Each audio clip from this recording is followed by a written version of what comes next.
Hey everybody, it's Kneecap here, and in this video I'm going to be talking about the Sargeras raid and my thoughts on it. Basically I haven't quite cleared on Heroic yet, but I have experienced pretty much every fight, at least on Heroic, and cleared it on Normal. And what I have to say about the raid is I really like it a lot.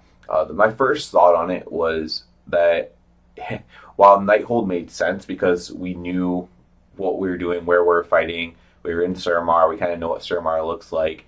What I liked more about Tomb of Sargeras is it's kind of like more of an open world. It kind of feels more like a raid. I say this for a lot of some people call Nighthold like an indoor, nicer looking Black Temple, and Black Temple's kind of a go-to raid as far as aesthetics look. Like it was a really good raid, way it was set up and everything like that. Honestly, I think the initial Karzam was set up really well as well. But anyway, I digress. I really love the look of Tomb of Sargeras. So that's the first thing. It's aesthetically pleasing. It's kind of cool to be in there. You feel like you're in a different world almost. So I like that. But that's obviously not the most important part. It's just the first thing that might grab your eye. I like the boss fights a lot. Now, in this raid, it's pretty balanced between AoE fights and single target fights. You might say the most important fights, the last two, are kind of single target fights instead of AoE fights. But you do have a few AoE fights sprinkled in there for those classes who excel more at that. Those fights are really nice for you. I know for a long time that was really what I was excelling with. Although right now I probably do a little bit better single target because of my relics and whatnot. But I kind of like the dichotomy of that. And it's just sprinkled in there throughout, and you can do things in slightly different orders if you want to. Demonic Inquisition is an interesting fight. You can kind of make that an AoE or cleave fight if you want to be really on the edge of edginess, I guess, of bringing the two bosses together as much as you can. You can kind of make that a cleave fight for at least portions of it, especially at the beginning. But I digress again. Basically, I liked the different mechanics of the fights. The first boss is very straightforward, very cut and paste. Hide behind some pillars, DPS the boss, run out of the group. But then you get into these fights like Demonic Inquisition where you have to go into like another room, which is really weird for a boss that you can do second, to have to go into another whole like phase or whatever. Normally they wait until like at least the fourth boss of a raid to do some mechanic like that. Which I guess you could do Demonic Inquisition later if you really wanted to. But since it is available to do second, and it's second on the raid journal, I guess I consider it the second boss. The other thing is like Desolate Host, where you have a spirit world and a corporal world.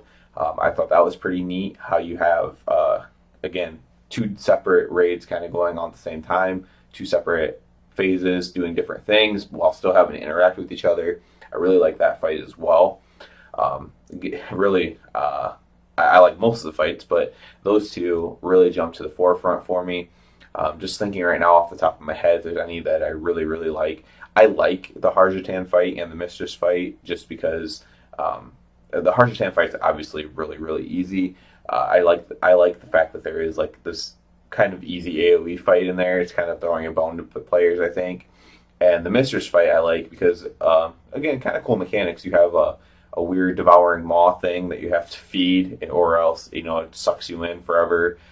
You have these Hydra shot mechanic that you have to have some raid coordination to do, which is nice. It took me a second to really learn it. I don't like that if you're too close to her that you kind of like stand in all three beams, even though you might not really be in all three beams. I wish they would fix that actually, but not a huge deal, I suppose, because you can just not stand that close to the boss. So I do like those two fights. Those come to mind. Like I said, the first boss really cut and paste. Fallen Avatar, I think, is an interesting fight. I think it's really easy, but a little bit tank intensive. So while a lot of people might have easy time with it, obviously not on mythic difficulty. Like no one had an easy time with it.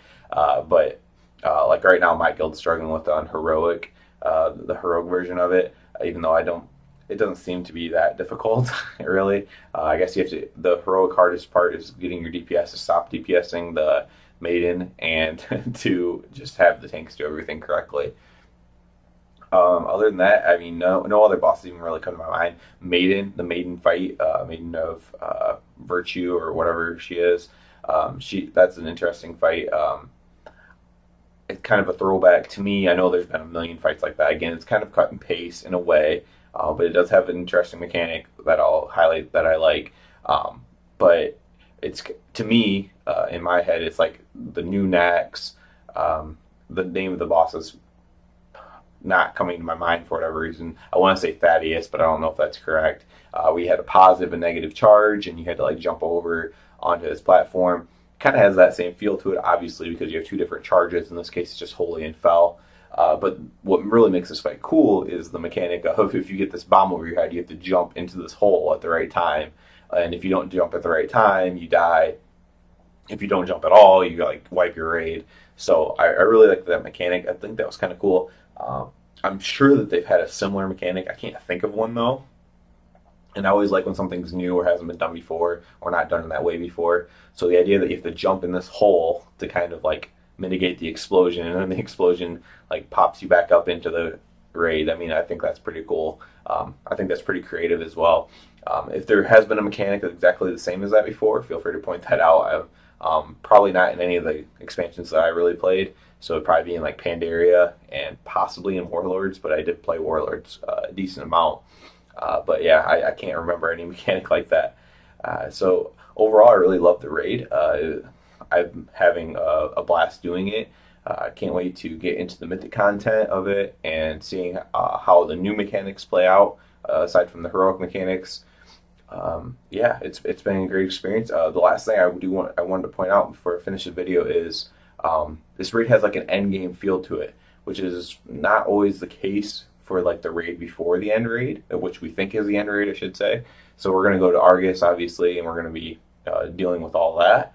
But this raid kind of has the end game feel to it. So it feels like they put time into it. Like I said, some of these mechanics, it feels like they cared about this raid. The tier set, it's a tier set raid. And to me, again, it's kind of like going back to the old WoW of like Serpentine Cavern was a cool raid, even though it wasn't an endgame raid. It kind of felt like an endgame raid. And then you had to fight Lady Bash at the end. And it just kind of felt like an endgame raid, even though Black Temple was like the endgame raid. So to me, it has that kind of feel to it.